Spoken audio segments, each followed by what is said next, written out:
So, for this last segment, I have a question to you. What would you do if you heard that your teacher willingly was willing to hurt you? Like, I'm not talking about assault you, I'm talking about they were willing to engage in words that hurt you, that in many cases caused trauma. And they hid behind their Bible as a reason why they would do it. Well, in Virginia, this is a conversation that's actually happening with a particular teacher, and we're going to get into that here in a second. But before we get into that, as always, fan art section, as we always do. So, from the Atheist Mando, we have an edit of my character going, "On a Palpatine!" Which is from a fuck-up that I did a very long time ago, where I said something was palpable, and I accidentally said it was Palpatine. And apparently that particular thing has never gone away, and I will never be able to escape it, as with most things in my life.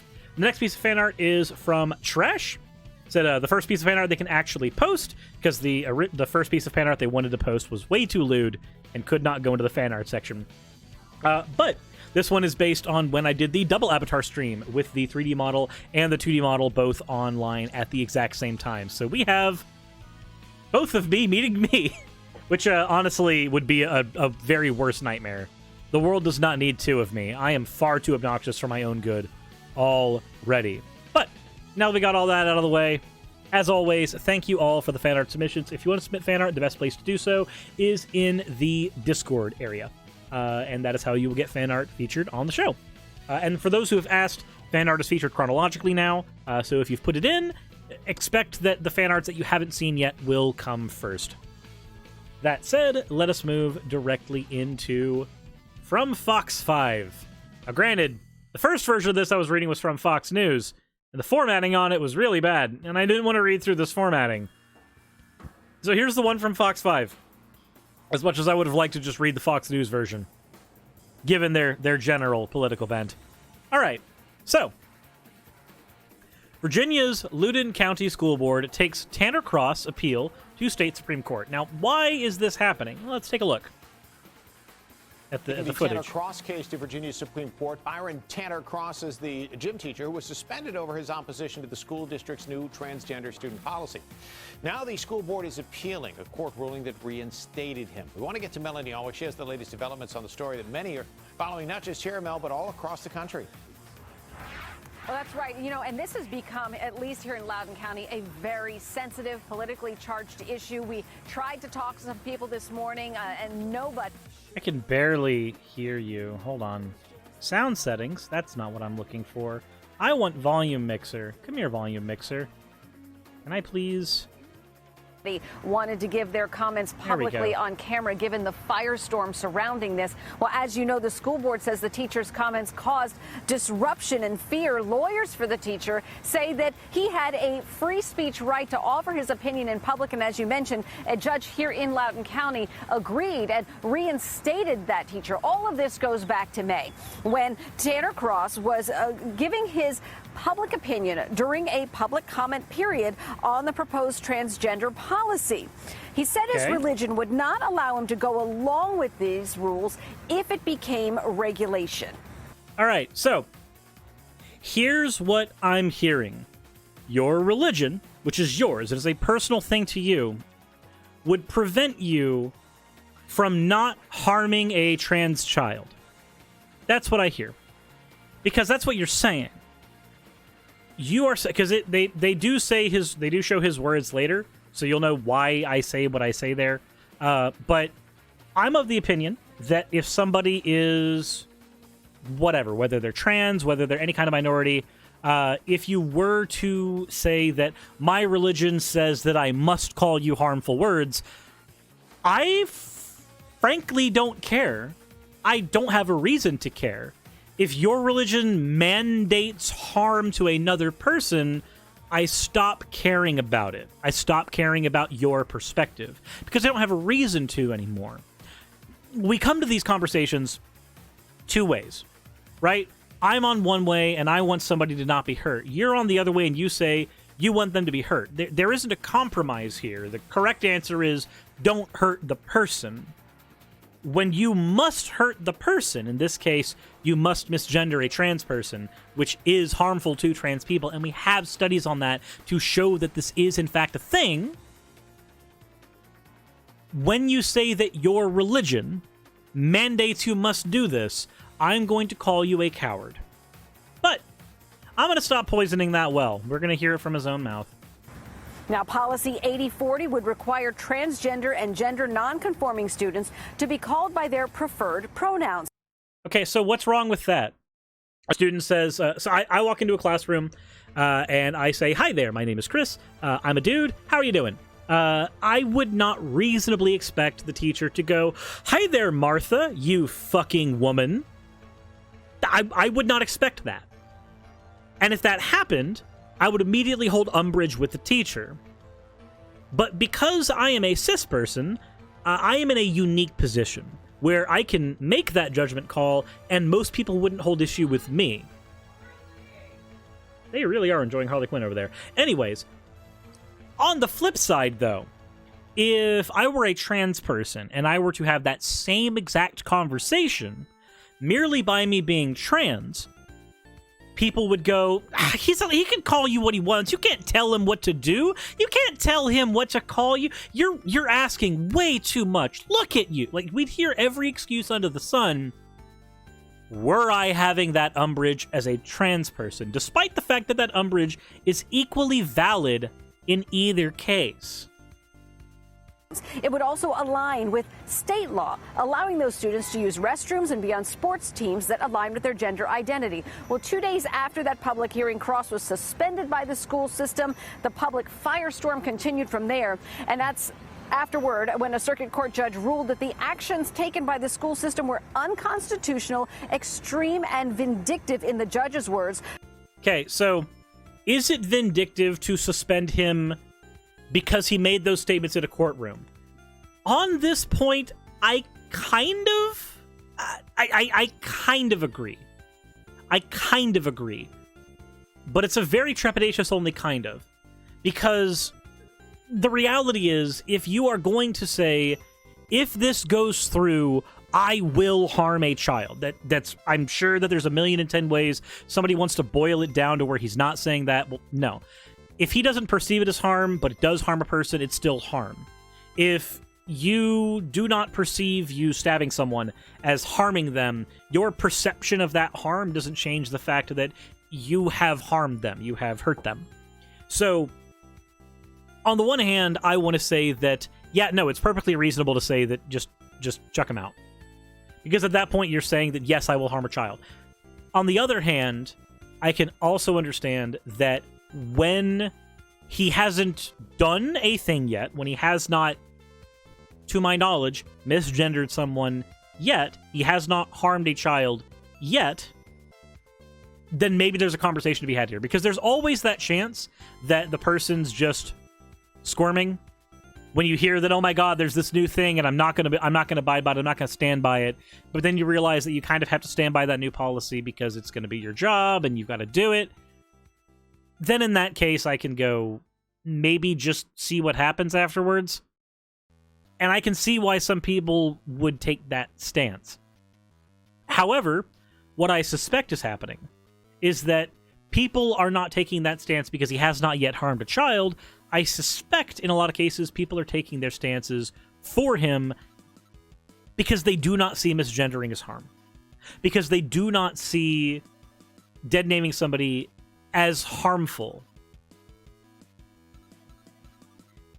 And I don't agree with that stance, but I would have to talk to somebody specifically who holds that position. I've been on YouTube long enough to know there's plenty of people who hold that position. So I imagine if he said that if he was going to redact a child, he would have been fired preemptively. Yeah, understandable. That's why I said that, like, that's the side that I agree with is the side that says that this is preempting harm. And I'm okay with preempting harm in this sense. But I can kind of also agree and kind of also understand, even if it's just on the tiniest bit, I can understand the stance of he hasn't hurt anybody yet. If that's the case, what changes my mind on that instantly is if he's already done harm to children in his classroom, and he's just bitching about the fact that he wants to keep doing it. At that point, my mercy's gone. At that point, you've already done the damage. I don't care anymore. You've already hurt a child. So Loudoun County Public Schools filed its appeal to the state Supreme Court on June 23rd, saying while it respects the rights of public school employees to free speech and free exercise of religion, those rights do not outweigh the rights of students to be educated in a supportive and nurturing environment. That is true. Your negative rights, even your positive rights, they stop at someone else's nose by and large. Now, I know that there's going to be a libertarian in my audience who's going to freak the fuck out and go, aha, that's an argument against healthcare. No, it's still not. You agreed to the job of being a healthcare professional. You are doing that job. If you decide to, you don't want to help a person, you have every ability to quit the job in healthcare. By all means, just stop doing it. If you're not going to help people, don't be in healthcare. Just addressing that one before some snob ass in the comment section decides that this is their time to shine. Gotcha. But no. So the video just lags and jumped down to 16p. That's Twitch being stupid. I'm sorry. But if I were to compare this type of verbal harm, right? Let's say somebody said, and CyberChill brings up something considerably close to the example that I'm going to give. Let's say that you have a teacher who says that I should be able to call black children the N-word. And he doesn't think it's harmful. To him, it's just an insult. And insults aren't harmful, and man up, you can take it, you're a man. All that other dumb shit. And he says he wants to be able to call them the N-word. And the school district says, no, you're not supposed to do that. You're not able to do that. We're going to stop you from hurting kids. And he maintains that, no, it's my God-given right to call them the N-word. And then further goes into some Christian-mandated racial superiority, as we've seen people do several times, and then says that I should be able to insult them because they are lower on the scale than me, because IQ or whatever justification he wants to give. I don't care about the justification. The point is that what he's doing would be harmful, and it's demonstrably harmful, and it is verbal harm. To me, misgendering's the same thing. You can do it accidentally, and then once you're corrected, it's respectful, and you should stop doing it. If you continue to do it, now we know that you are attempting to engage in harm, and now we have reason to hold umbrage. But let's go ahead and hear his words. Now, lawyers for Cross have now filed a brief in opposition. They're basically trying to tell the state Supreme Court, you don't even need to look at this case because the judge in Loudoun County said our client's going to prevail. It's not worth taking it, that he's probably going to win. So what happens now is the state Supreme Court will have to look at Loudoun County's appeal and decide if they're going to take up the case. They'll have to have a hearing just even on that, and that has not yet been scheduled. All right, well, thanks much, 806. Okay, so let's look for his actual words then, since those apparently weren't in the Fox 5 broadcast, or I missed them. I'm an idiot. But it says here, Brian Tanner Cross declared that he, quote, wouldn't affirm that a biological boy can be a girl and vice versa. It is against my religion. It's lying to a child, it's child abuse, and it's sinning against our God. Here is why I hold umbrage. Here's why I have issue. Your religion does not have a place in the classroom with my child. If you believe it does, then I sincerely hope you're okay with your child being taught Sharia law. If you're not, then maybe keep the religion out of the classroom, outside of an ethics course or a religious studies course. Okay? Secondly, you don't have to affirm that a biological boy can be a girl and vice versa. You just have to not be an asshole. They come in and they say, hey, my name's Tanner. Okay, cool, then just call them Tanner. You have every ability to just not be a bigot. It's not difficult. I would prefer that you affirm in a supportive way that trans people are valid. I would prefer that. I really would. But in a case like this, I'm sure a lot of people would accept just saying their name and not misgendering them. Like, it's the bare minimum. Don't call me what I don't want to be called. That's really not difficult, and it's not unreasonable. But he has said that he wants to do that anyway. And moreover, he thinks that it's lying to a child to affirm what they believe. That feels categorically incorrect. Because here's the thing. If it's lying to a child, lying implies intent. Okay? Now, how can you intentionally deceive this child about their gender when you can't get in their head? You cannot get into their mind. And if you cannot get into their mind, then how do you know if what they're feeling is or isn't valid? Because you do not have the ability to get into their mind. You are not a mind reader. I would argue that it is better to go with what they say.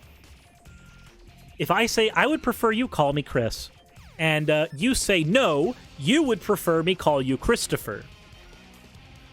How the fuck would you know that? You can't. You aren't plugged into my skull. And honestly, thank God you're not, because there's some weird thoughts there that I ought not share with the world.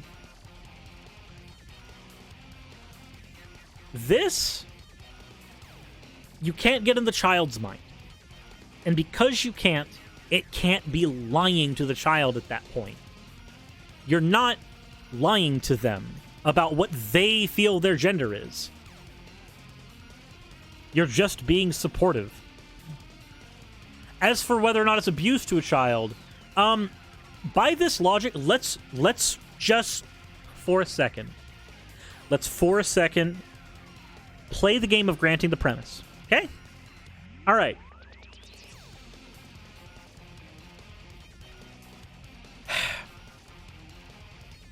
I am not trying to be transphobic when I say this. I am doing an exercise called granting the premise, where we grant as much of their argument as possible to show that even when we do, the logic fails.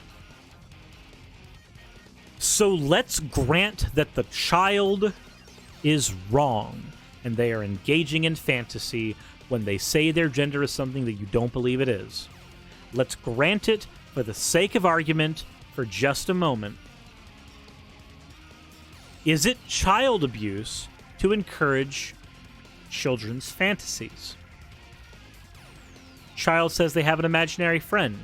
Is it child abuse to ask them the name of their imaginary friend and to talk with them about their imaginary friend as if they're there?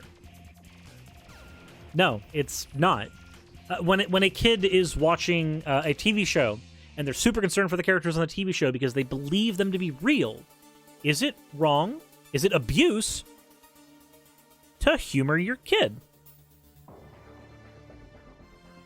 No, it's not.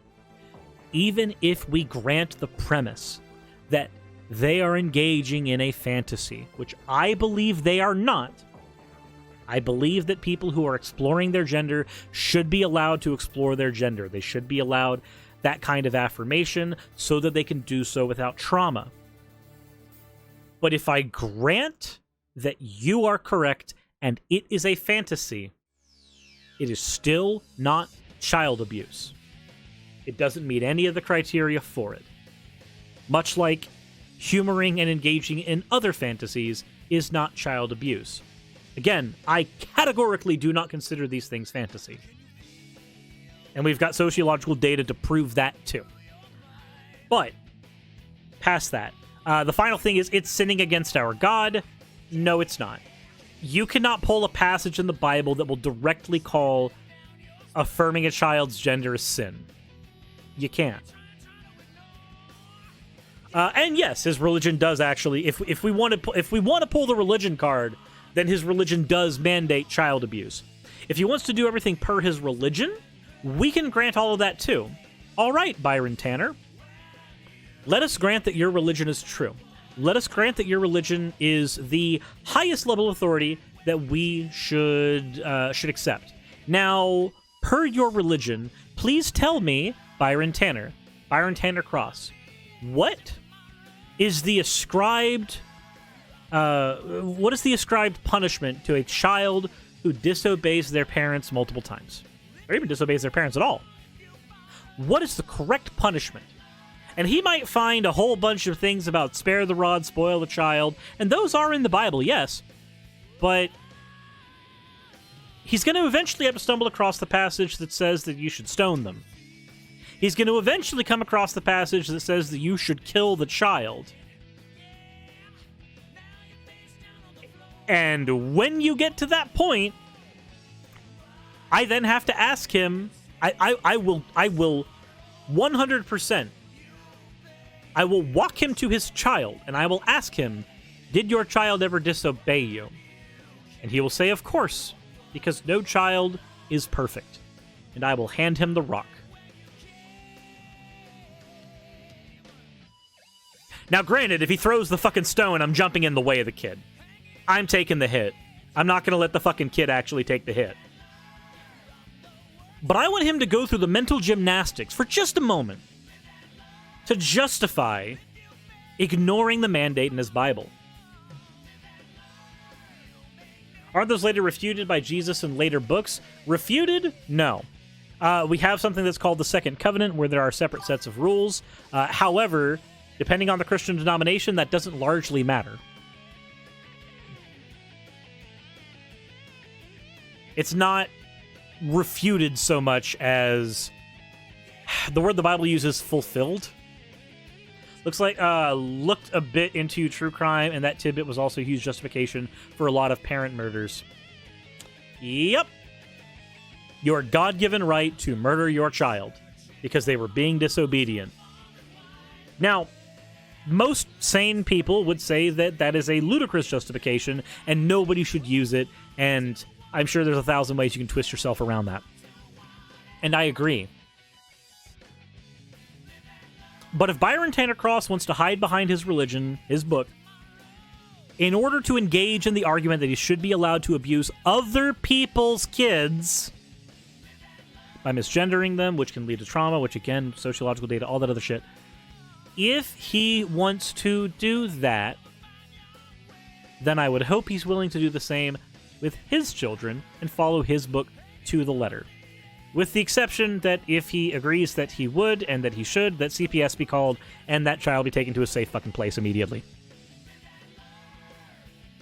Now, it is interesting to note, as is so often the case, and I'm just gonna... As is so often the case when we cover these things,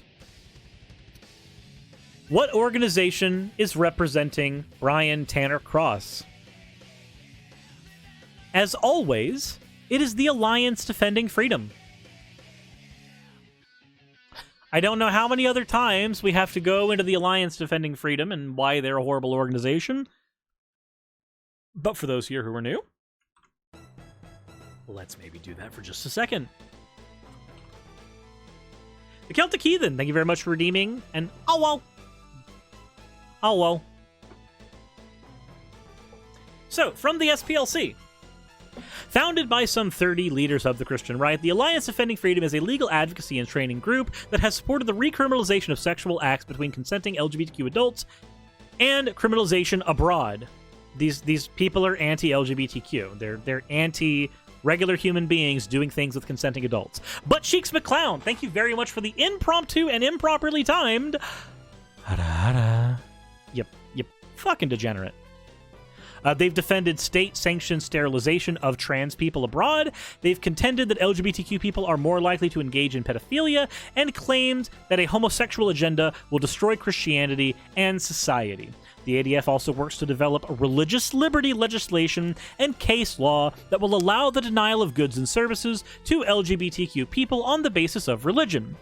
Since the election of President Trump, the ADF has become one of the most influential groups in informing the administration's attacks on LGBTQ rights. Of course, a little outdated now because we are in Biden land currently, but abroad, what do they mean? Countries that are currently... Like, countries that are not in the United States. No other countries in the United States. What the fuck am I doing? Texas is the biggest country in the United States. But countries abroad, they are willing to engage in their affairs to make sure that LGBTQ people are repressed there as well.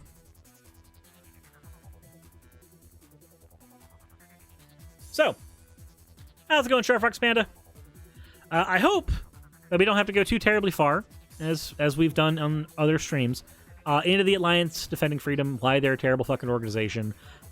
If you want to do some of that research on your own, then I highly suggest you do so. But yeah, no. They are a horrible organization, and it is always a red flag to me when they are the organization that is defending you. And if you are a teacher and your justification for why you should be allowed to harm my child, I don't have one yet, but, you know, one day I will. But if your justification for why you should be allowed to harm my child is your religious book, then I'm going to fight you tooth and nail for as long as I possibly can. But that's just me. As always, if you found any of this informative, please hit the like button over on YouTube when it goes up over there. Hit the follow button over on Twitch if you haven't already. Subscribe on YouTube if you haven't already. And, I mean, do so on Twitch if you want to, like, chuck money at me and shit. If you want to support the channel, there are links below, both in the About section of Twitch and also in the description section on YouTube, where you can find links to my Patreon and Coffee and Amazon and all that other shit if you are wanting to support the channel and what I do in that way. But your view is the most appreciated thing here, over and above anything else. With that all said, though, don't be an asshole to other people's kids. Don't be an asshole to your own. And as always, everyone, insert end of video tagline here.